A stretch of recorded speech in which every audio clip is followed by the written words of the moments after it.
O sexto selo.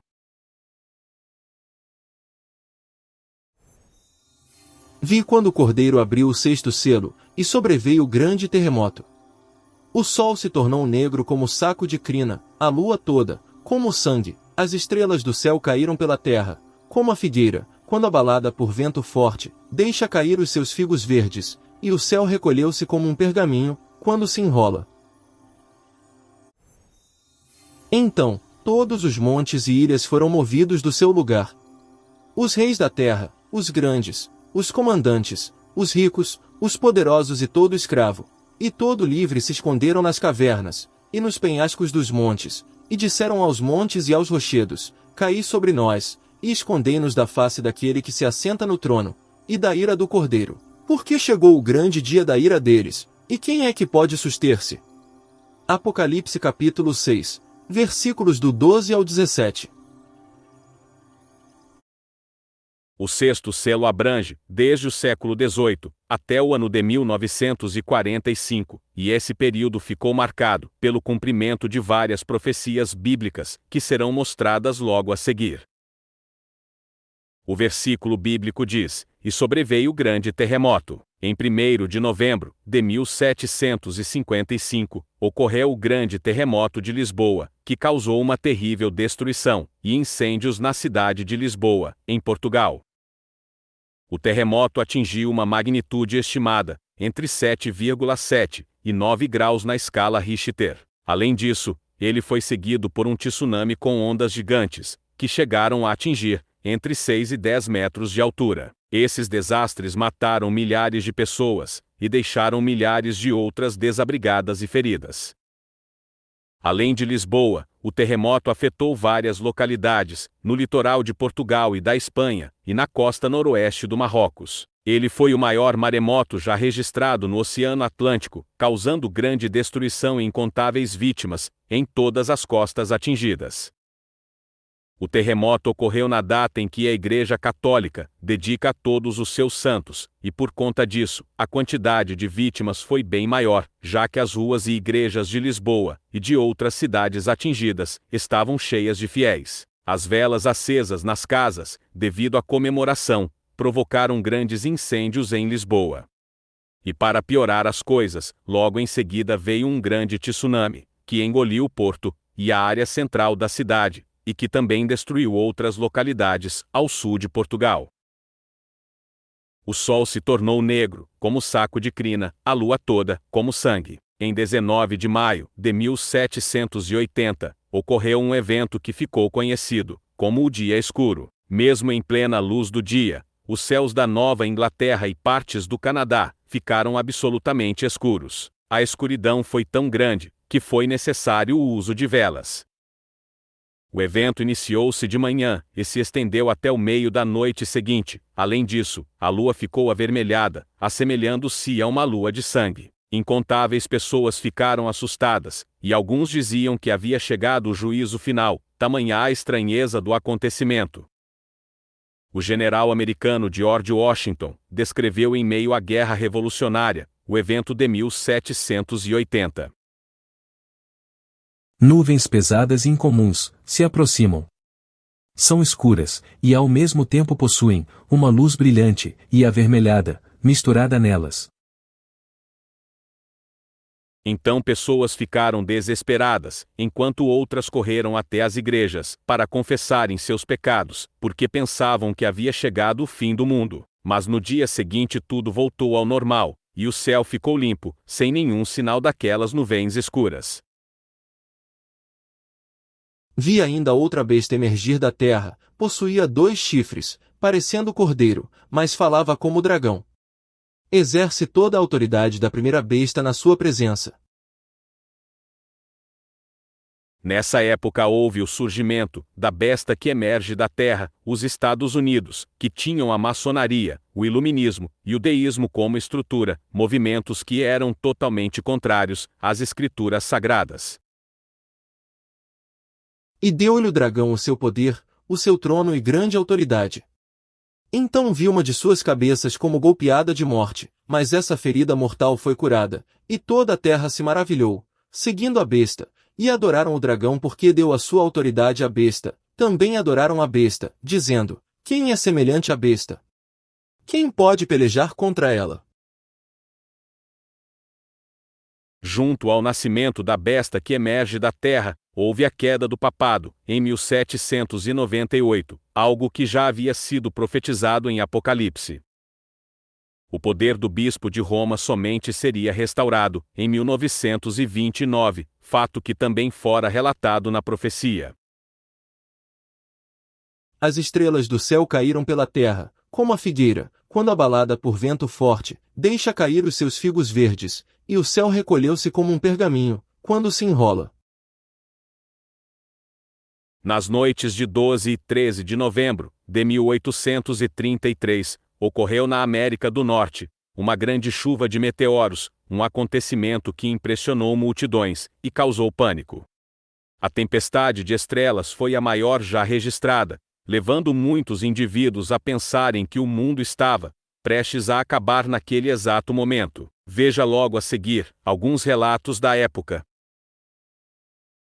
Cerca de 2 da madrugada, fomos chamados pelo choro dos sinais do céu.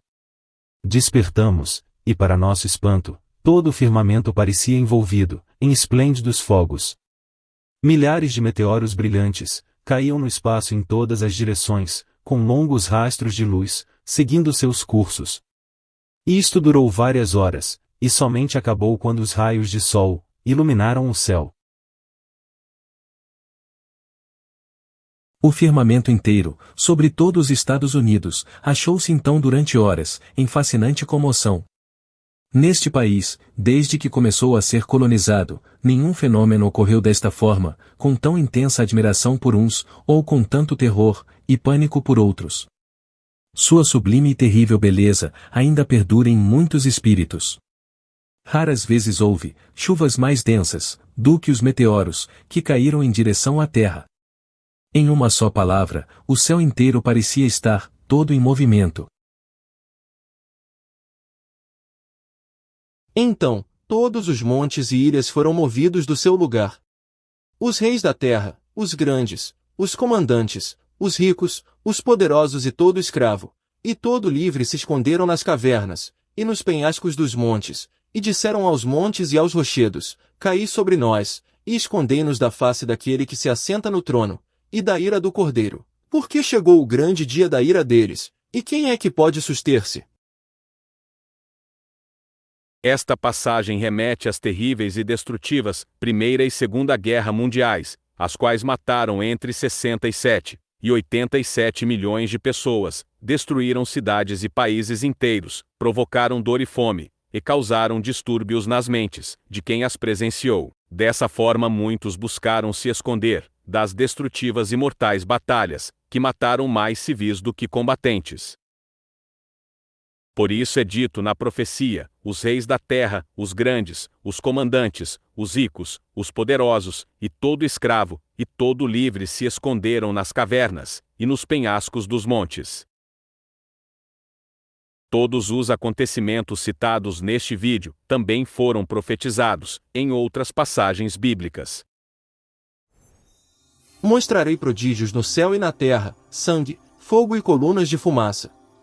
O sol se converterá em trevas, e a lua, em sangue, antes que venha o grande e terrível dia do Senhor. Joel capítulo 2, versículos 30 e 31. Então, lhes disse: levantar-se-á nação contra nação, e reino contra reino, haverá grandes terremotos, epidemias e fome em vários lugares, coisas espantosas e também grandes sinais do céu. Lucas capítulo 21, versículos 10 e 11. Haverá sinais no sol, na lua, e nas estrelas, sobre a terra, angústia entre as nações em perplexidade, por causa do bramido do mar, e das ondas, haverá homens que desmaiarão de terror, e pela expectativa das coisas, que sobrevirão ao mundo, pois os poderes dos céus serão abalados. Então, se verá o Filho do Homem, vindo numa nuvem, com poder e grande glória. Lucas capítulo 21, versículos do 25 ao 27.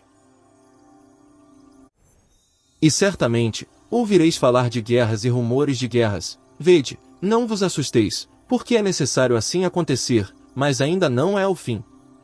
Porquanto se levantará nação contra nação, reino contra reino, e haverá fomes e terremotos em vários lugares, porém tudo isto é o princípio das dores. Então, sereis atribulados, e vos matarão. Sereis odiados de todas as nações, por causa do meu nome.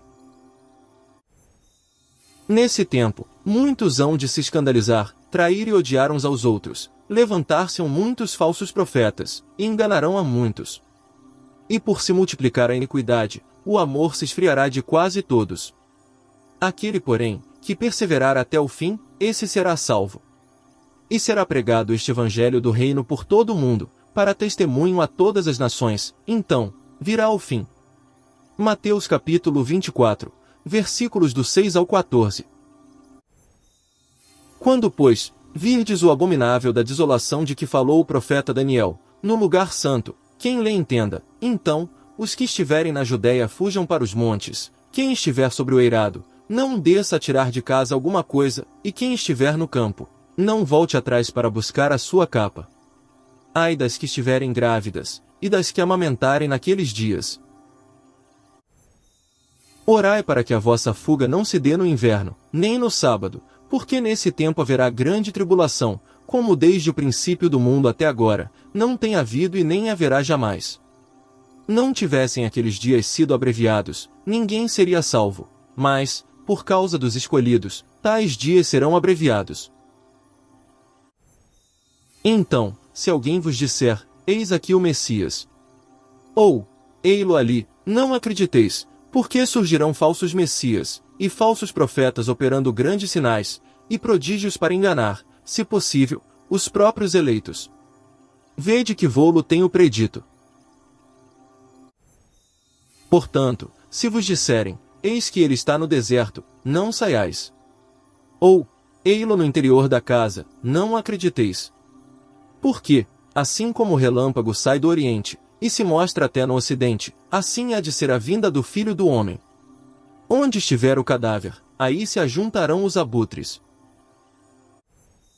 Logo em seguida a tribulação daqueles dias, o sol escurecerá, a lua não dará a sua claridade, as estrelas cairão do firmamento, e os poderes dos céus serão abalados. Então, aparecerá no céu o sinal do Filho do Homem, todos os povos da terra se lamentarão, e verão o Filho do Homem vindo sobre as nuvens do céu, com poder e muita glória. E ele enviará os seus anjos, com grande clangor de trombeta, os quais reunirão os seus escolhidos, dos quatro ventos, de uma outra extremidade dos céus. Mateus capítulo 24, versículos do 15 ao 31.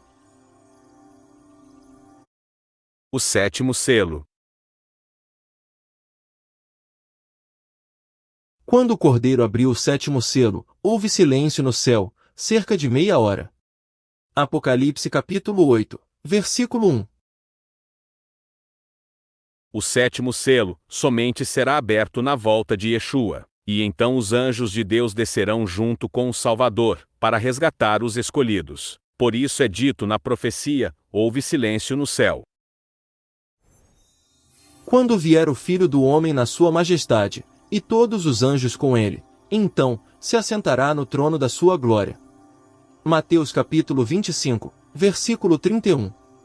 E os quatro seres viventes, tendo cada um deles, respectivamente 6 asas, estão cheios de olhos, ao redor e por dentro, não têm descanso, nem de dia nem de noite, proclamando, Santo, Santo, Santo é o Senhor Deus, o Todo-Poderoso, aquele que era, que é e que há de vir. Apocalipse capítulo 4, versículo 8. Repare que o silêncio no céu se deve ao fato de que todos os anjos de Deus seguirão Yeshua durante meia hora. Profeticamente um dia equivale a um ano de 360 dias, e tomando isso em conta, meia hora simboliza 7 dias e meio.